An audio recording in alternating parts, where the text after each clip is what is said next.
I'm now inside the National Museum, which will be a mix of modern design and the antiquity of Scottish history.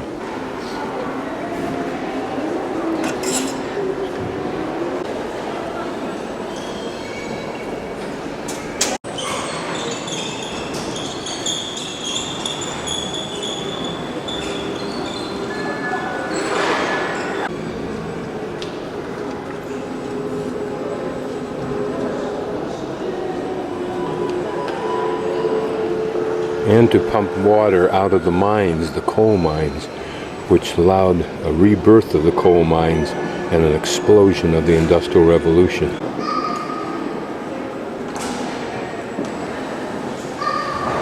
You can imagine they would have made a small one just to make sure that his concept seemed to work.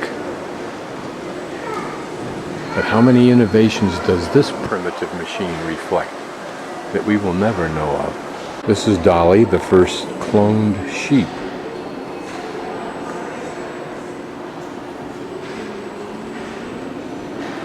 It's fascinating to wonder what she will begin to represent in the future when cloning perhaps takes on a more dramatic and larger role in mankind's Gemini space capsule.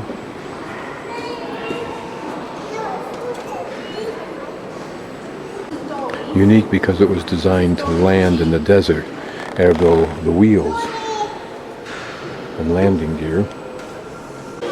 The Black Knight rocket, a British government research rocket designed to reach speeds of over 10,000 miles per hour, first launched from the Australian desert in 1958.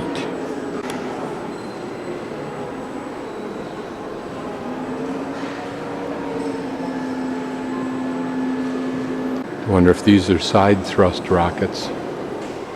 It looks like this mechanism's counterweight was designed to kick it out of the way as soon as the rocket got an inch or two off the pad.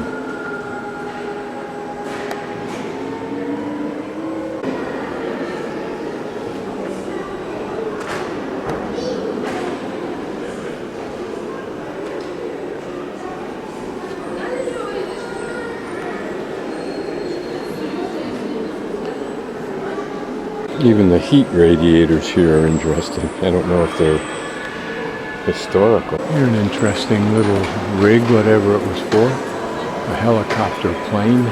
Here we enter the spectacular Victorian Grand Gallery. Now I'm guessing that this may have been original. I don't know. An original building converted. Lighthouse glass, lighthouse light, and the mechanism, interesting. I think these are called Fenrol or something like that lenses. This was a public drinking fountain. Can you imagine such magnificence at the center of Jackson's Town Square? A one-off printing press, a more sophisticated, heavier duty, probably more efficient Gutenberg version.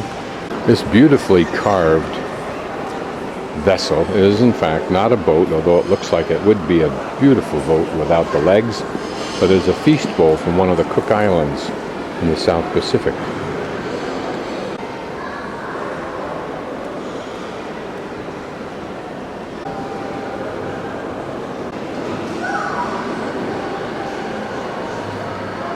Notice that's a different hat.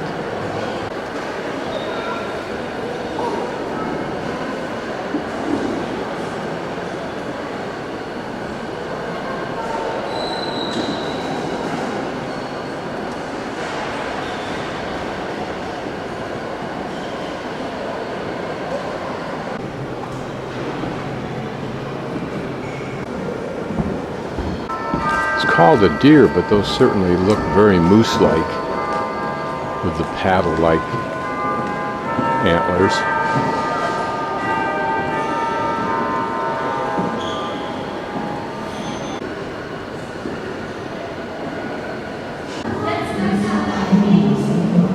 a spectacular looking Ori. It probably didn't have the glass on it before. But what's interesting is to see that it's geared so this all could move and theoretically was all in sync with each other, including the individual moons, for example, of Jupiter. What a clever, magical piece it was.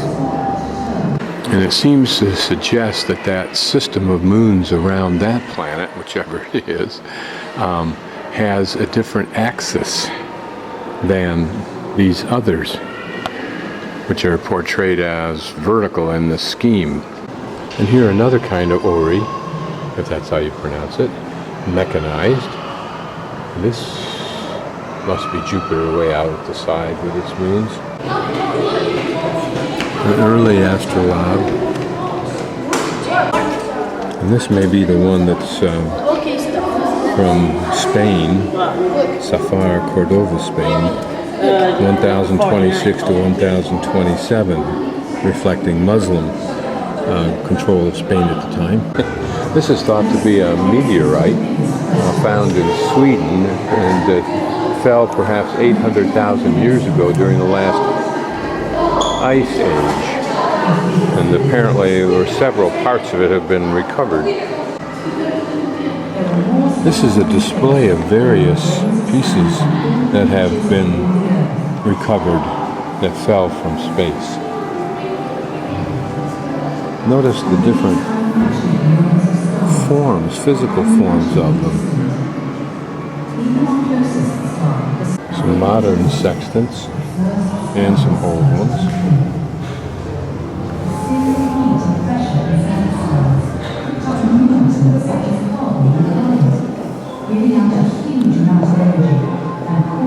These are called octants, and they were used for land navigation. They were bigger and much easier to read. This is a rolling ball clock. The ball replaced the pendulum. It looks impressive, it says, but it kept very poor time. This is a table clock, a rare survival from the 16th century. Not very good timepiece, but needed to be frequently reset from a sundial. And this is a lighthouse keeper's clock, which also gives the days of the week, which was useful apparently in particular for lighthouse operators. This is a piece of some of that earliest rock found on Earth in Canada. This is zircon rock. It's thought to be 4.4 billion years old, found in Australia. The Earth isn't that much older than that. These stromatolites found along the coast of Shark Bay in Australia. I visited this and seen this area. And it's thought that the cyanobacteria that this is responsible for making a great deal of the oxygen in our air.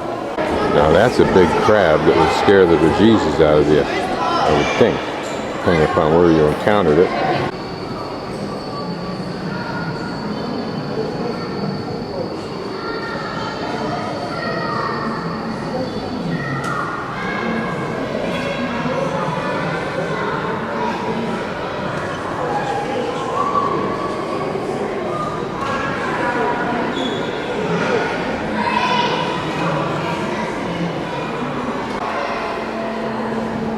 So I weigh as much as a harbor porpoise, more than a chimpanzee, but less than the Komodo dragon, and less than the gray wolf.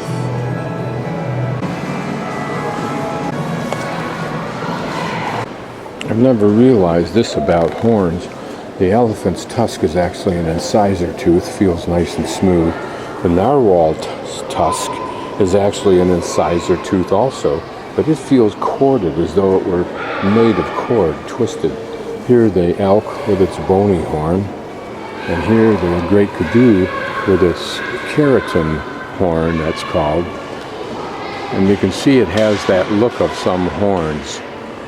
I never knew such a thing as this existed in the sea. It looks like a giant, colorful, ribbon candy eel. And apparently it's called the speedy sailfish, capable of 55 miles an hour. Reaches 110 kilometers per hour when leaping out of the water.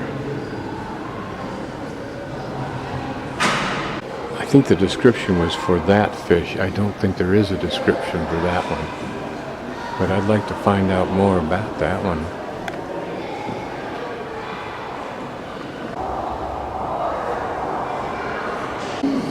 The egg of the rain hummingbird, probably a quarter of an inch in length at max.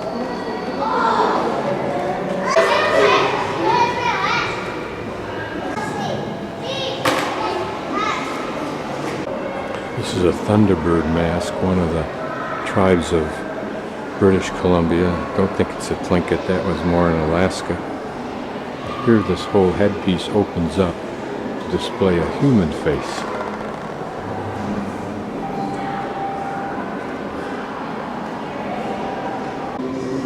Replica or authentic, they're hot. These are beautiful knives from the Kuril Islands, I think, of Japan. Notice this knife, which is designed to hang purposely on this belt. They're a simple knife, a very primitive, almost childlike bow, and a couple of other instruments. And they're a more less primitive bow, some arrows, but a very beautifully constructed quiver.